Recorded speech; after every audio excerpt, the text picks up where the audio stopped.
The year was 1996, in the quiet, dusty town of Abilene, Texas. A seasoned, respected journalist named Brian Bethel was sitting in his parked car late at night outside a strip mall. He was doing something completely mundane, writing a check to pay his internet bill. Suddenly, there was a tap on his window. Standing outside his car were two young boys, maybe between the ages of 10 and 14. They were wearing hooded sweatshirts, and they stood with their heads bowed, their faces hidden in the shadows. One of the boys spoke, and his voice was smooth, too smooth. He politely explained that they wanted to see the movie playing at the theater, but they had left their money at their mother's house. He asked Bethel for a ride.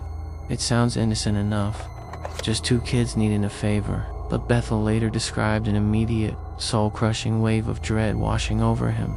His fight-or-flight instincts were screaming at him to get away.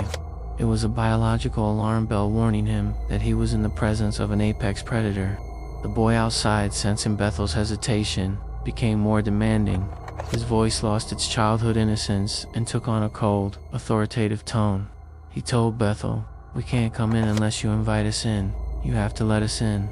That was the moment Bethel's eyes finally adjusted to the shadows. He looked closely at their faces, and his blood ran cold. Their eyes weren't normal. There was no white, no colored iris, no pupil. They were entirely pitch-black voids. They looked like cold pieces of coal that absorbed the light and reflected absolutely nothing back. Overcome by a paralyzing panic, Bethel threw his car into reverse and slammed his foot on the gas. But when he checked his rearview mirror just seconds later, the empty parking lot was completely bare. The boys had vanished into thin air. After Bethel bravely shared his story, he expected to be mocked. Instead, the floodgates opened. Thousands of people from across the globe began coming forward with their own identical stories. And this brings us to one of the most chilling encounters ever recorded, because it didn't happen to a frightened civilian in a dark alley. It happened to a trained United States Marine. In November 2009, a Marine was stationed at Camp Lejeune in North Carolina. He was in his barracks late at night, a secure military facility where random kids absolutely do not belong.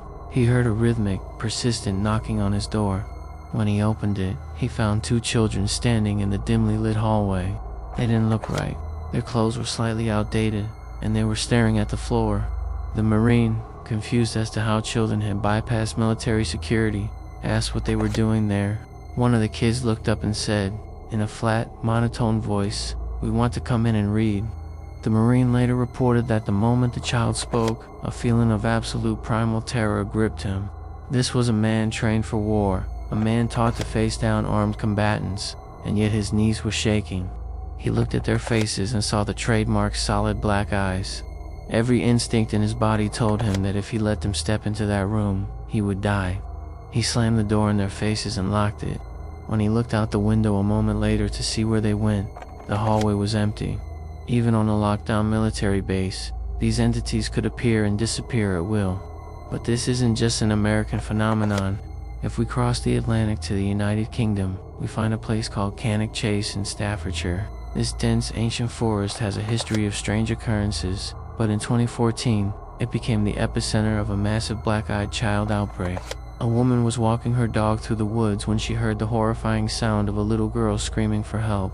Panicked, she ran toward the sound, expecting to find an injured child. Instead, she found a little girl under the age of 10, standing perfectly still, covering her eyes with her hands. The woman asked if she was okay. The girl slowly lowered her hands, opened her eyes, and revealed pure, terrifying blackness.